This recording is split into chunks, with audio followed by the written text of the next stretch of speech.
Zechariah 9-11. The coming of Zion's king. Chapter 9. Judgment on Israel's enemies. The coming of Zion's king. The Lord will appear. 10. The Lord will care for Judah. 11. To shepherd. Through horrible judgment would fall on Israel's neighbors, Israel would be preserved for the long-awaited day of her Messiah's arrival. The king of Zion would come riding upon the colt of a donkey to defend his people and defeat his enemies, just as he promised. Yet, in spite of his offer of redemption, the king would be rejected and betrayed for 30 pieces of silver.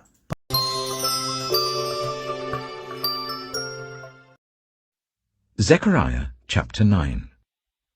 A prophecy. The word of the Lord is against the land of Hadrach, and will come to rest on Damascus. For the eyes of all people and all the tribes of Israel are on the Lord.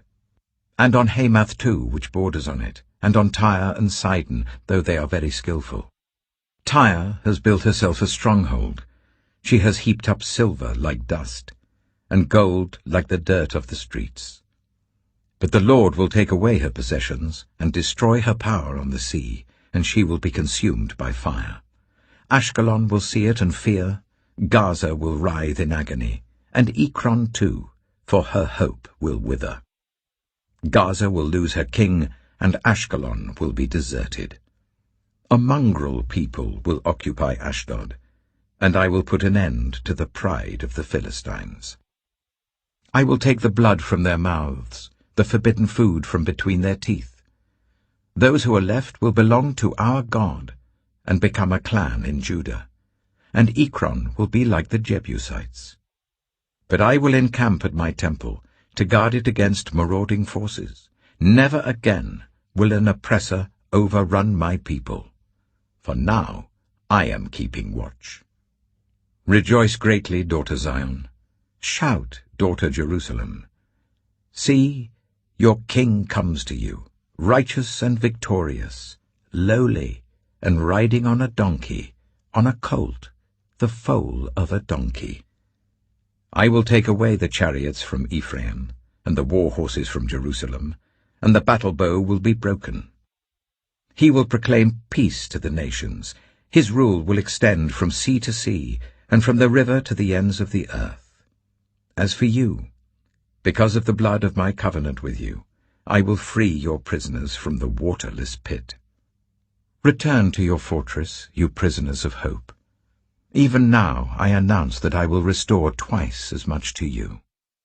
I will bend Judah as I bend my bow and fill it with Ephraim.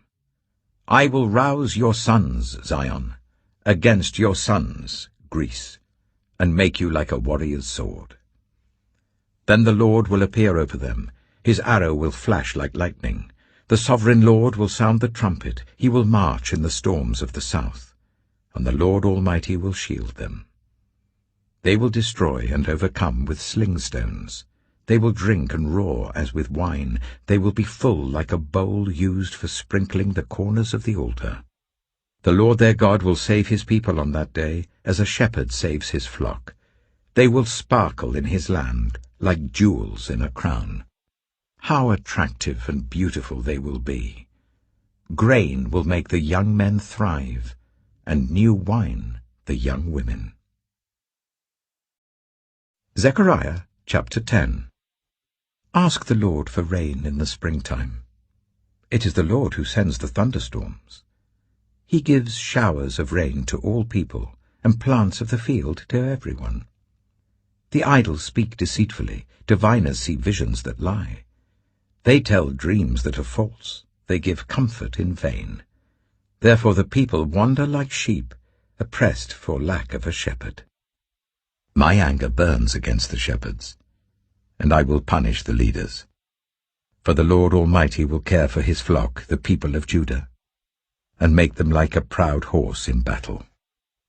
From Judah will come the cornerstone, from him the tent peg, from him the battle bow, from him every ruler. Together they will be like warriors in battle, trampling their enemy into the mud of the streets.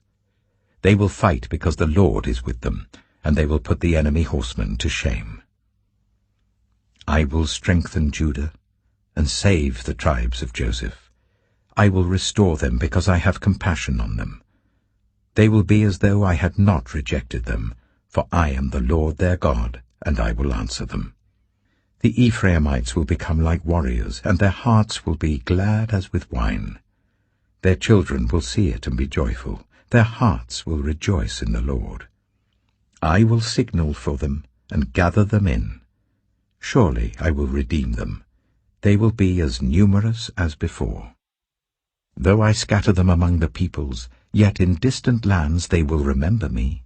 They and their children will survive, and they will return.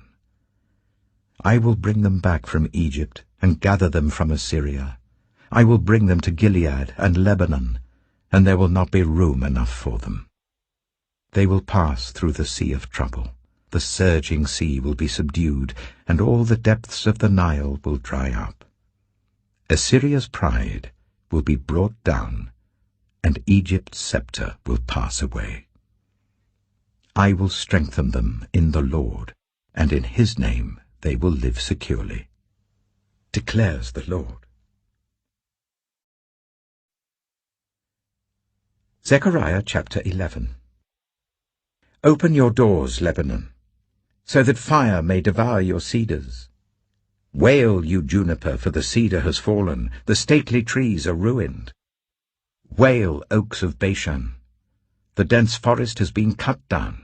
Listen to the wail of the shepherds, their rich pastures are destroyed. Listen to the roar of the lions, the lush thicket of the Jordan is ruined. This is what the Lord my God says. Shepherd the flock marked for slaughter.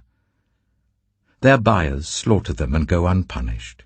Those who sell them say, Praise the Lord, I am rich. Their own shepherds do not spare them. For I will no longer have pity on the people of the land, declares the Lord. I will give everyone into the hands of their neighbors and their king. They will devastate the land, and I will not rescue anyone from their hands. So I shepherded the flock marked for slaughter, particularly the oppressed of the flock. Then I took 2 staffs and called one Favor and the other Union, and I shepherded the flock. In 1 month I got rid of the 3 shepherds. The flock detested me, and I grew weary of them, and said, I will not be your shepherd. Let the dying die, and the perishing perish. Let those who are left eat one another's flesh. Then I took my staff, called Favor, and broke it, revoking the covenant I had made with all the nations. It was revoked on that day, and so the oppressed of the flock who were watching me knew it was the word of the Lord. I told them, If you think it best, give me my pay, but if not, keep it. So they paid me 30 pieces of silver. And the Lord said to me, Throw it to the potter, the handsome price at which they valued me. So I took the 30 pieces of silver and threw them to the potter at the house of the Lord. Then I broke my second staff, called Union, breaking the family bond between Judah and Israel. Then the Lord said to me, Take again the equipment of a foolish shepherd, for I am going to raise up a shepherd over the land who will not care for the lost, or seek the young, or heal the injured, or feed the healthy, but will eat the meat of the choice sheep, tearing off their hoofs. Woe to the worthless shepherd who deserts the flock. May the sword strike his arm and his right eye. May his arm be completely withered, his right eye totally blinded.